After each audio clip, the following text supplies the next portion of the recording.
Light weight బంగారు diamond ఆభరణాలు, వందల రకాల డిజైన్స్ ఏవైనా ధర మాత్రం ఒక్కటే.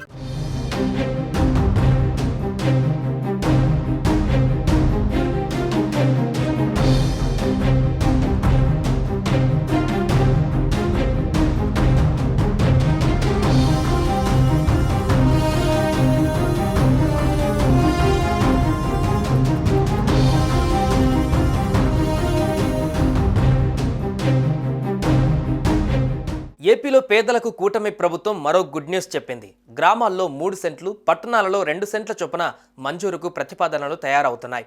పంపిణీకి ముహూర్తం సైతం ఖరారు చేశారు. గ్రామ, పట్టణ ప్రాంతాలలో వేర్వేరుగా అమలు చేస్తుండటంతో అధికారులు తుది మార్గదర్శకాలు రూపొందిస్తున్నారు.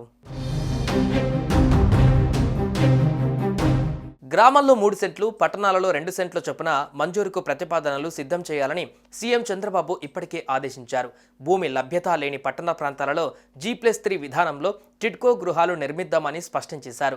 తాజాగా సీఎం చంద్రబాబు అధ్యక్షతన కేబినెట్ కమిటీ సమావేశంలో పలు కీలక నిర్ణయాలు తీసుకున్నారు. పట్టణాలలో ప్రభుత్వ భూములు ఆక్రమించుకొని ఇల్లు నిర్మించుకున్న పేదలకు ప్రస్తుతం 100 చదరపు గజాల వరకు ఉచితంగా క్రమబద్ధీకరిస్తుండగా దాన్ని 150 గజాలకు పెంచాలన్న ప్రతిపాదనకు కేబినెట్ ఆమోదం తెలిపింది. అదనంగా 150, 300 గజాల వరకు రిజిస్ట్రేషన్ ఛార్జీలలో కొంత వెసులుబాటు ఇవ్వాలని మంత్రిమండలి సమావేశం నిర్ణయించింది. మరోవైపు ఇళ్ల స్థలాల పంపిణీకి సంబంధించి ప్రభుత్వం త్వరలోనే గైడ్ లైన్స్ ను ఖరారు చేయనుంది. స్థలాల కేటాయింపులో బీపీఎల్ రేఖకు దిగువన ఉన్న నిరుపేదలకు ప్రాధాన్యం ఇవ్వనున్నారు. వారి తర్వాత పేదలకు స్థలాలు మంజూరు చేయనున్నారు.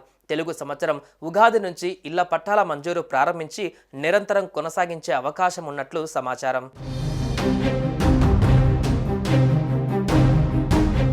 గతంలో ఇల్లు లేదా స్థలం పొందిన వారిని తిరిగి పరిగణలోకి తీసుకోవద్దని కేబినెట్ కమిటీ నిర్ణయించింది. స్థలానికి దరఖాస్తు చేసే లబ్ధిదారుడు ఖచ్చితంగా రాష్ట్రానికి చెందిన వారై స్థానిక ఆధార్ కలిగి ఉండాలి. గతంలో ఇళ్ల నిర్మాణం కోసం ఇచ్చిన లేఅవుట్లను రద్దు చేసి కొత్తగా లేఅవుట్లు ప్రభుత్వం ఖరారు చేయనుంది.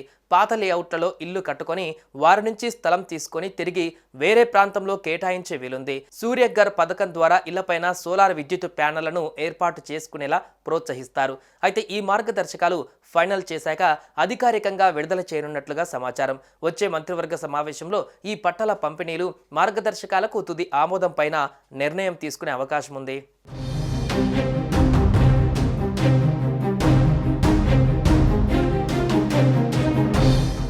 సుమన్ టీవీలో మీ పర్సనల్ అండ్ బిజినెస్ ప్రమోషన్స్ కోసం కింది నెంబర్కి కాంటాక్ట్ చేయండి.